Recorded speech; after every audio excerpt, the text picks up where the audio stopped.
I made this penguin with homemade clay. Now I'm going to share you the recipe for making this clay with simple ingredients. Don't skip the video, watch until the end. I'll be sharing lots of tips. It's going to be a long video and this video is for the beginners. I've also uploaded the short version. You can check that out if you find this videos too lengthy. I've shared few beginner mistakes and some tips and tricks as well. For making the clay we need two ingredients, corn flour and a glue. Always measure both the ingredients in the same cup and always measure the corn flour first. In case if you measure a Fevicol first, then you have to wash the ball and it will be a long process. Always measure the corn flour. The corn flour can be of any brand. Make sure that it does not have any lumps. And with the same cup you have to measure the glue. You can use any kind of glue, not a concern, as long as the glue has to be in white color and also it should be a wood based glue. I've taken 1 cup of glue and pouring it directly into the pan that I'm going to cook.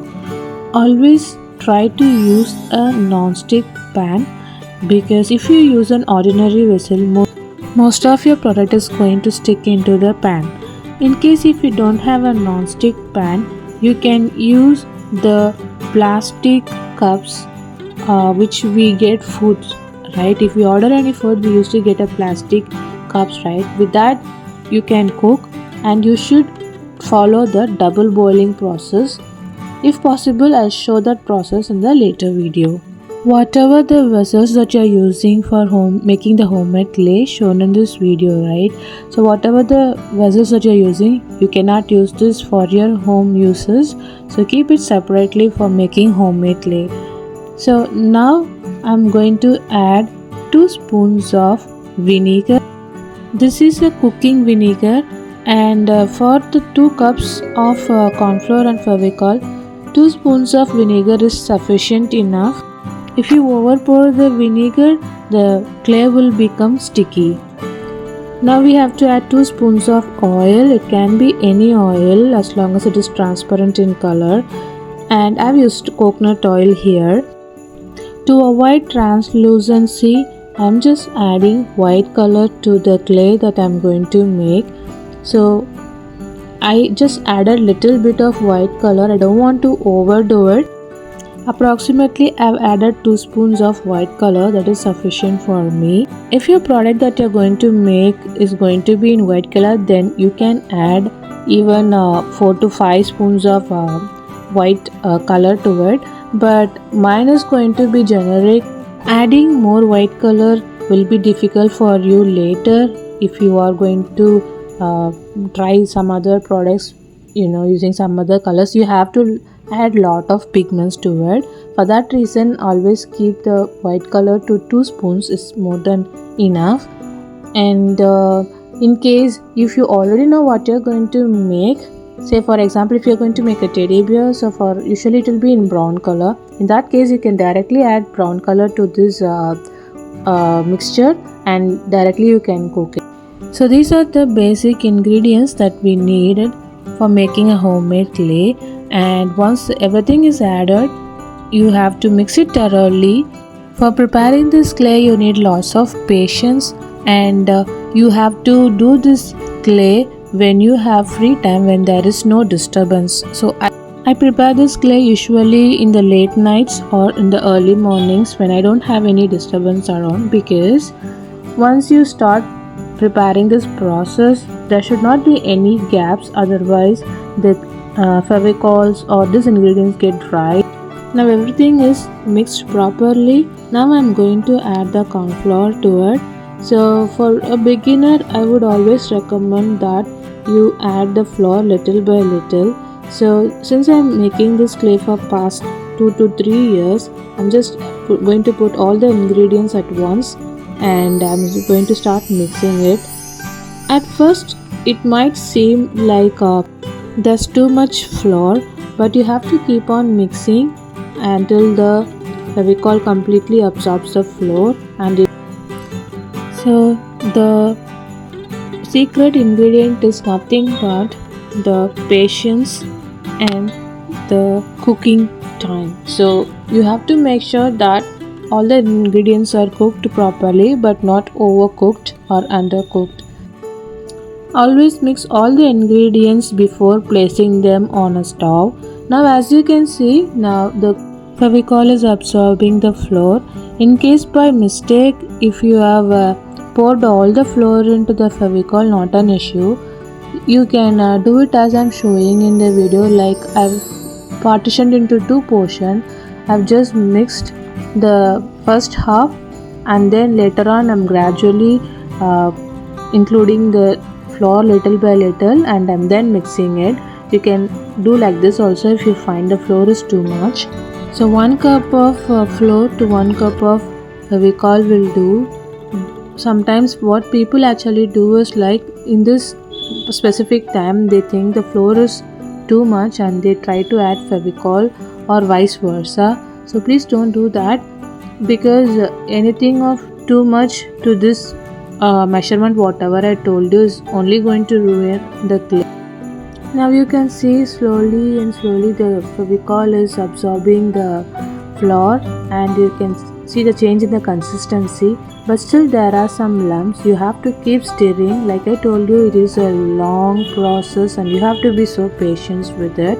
As long as the flour is completely smooth, I mean the mixture is completely smooth, you have to keep stirring, and all this has to be done before placing the pan on the stove. Now all the ingredients are thoroughly mixed. As you can see the texture of this mixture, it's smooth, very smooth. Cook this mixture completely in a very low flame to the lowest, and make sure that you keep stirring continuously until the end. So that is why I told you, make sure that you make this clay once you are completely available. There is no disturbance in between, because there is no going back. You cannot take a break once you start making the clay. So keep stirring. As you can see, it's completely thickening it up. So you have to cook until the clay does not stick to your fingers anymore. Spread some flour and start kneading the dough. After 2 minutes of taking out from the stove, it will be really hot, but try to knead the dough. And this was the plastic bowl that I told you initially, and by using the double boiling method in case if you don't have a non-stick pan. So as I said, this dough is going to be really hot, so you have to anyway knead the dough, otherwise the clay will become very thick, tends to get hard. You have to keep stirring the clay when it is on the stove. You should not leave any gaps until the clay becomes thick. Similarly, another important part here is kneading the dough. So you have to knead the dough as quick as possible. It is taken out of the stove. So you can add some corn flour. Don't over add the corn flour. You can go up to 3 spoons of corn flour depending upon the quantity that you have taken. So approximately my quantity here I'm showing in the video is 1 cup. Usually 1 cup always refer to 200 to 250 grams of corn flour here. Same applies for the fevicol as well. So mine will be approximately 250 grams of fevicol and corn flour. The more you knead, the more the clay tends to get smoother. As you can see the difference in the texture of the clay from beginning till now. Now I've just checked the teardrop shape and it is perfect. Now I'm just adding some Vaseline to it, or any moisturizer you can use. It is very important to store the clay properly.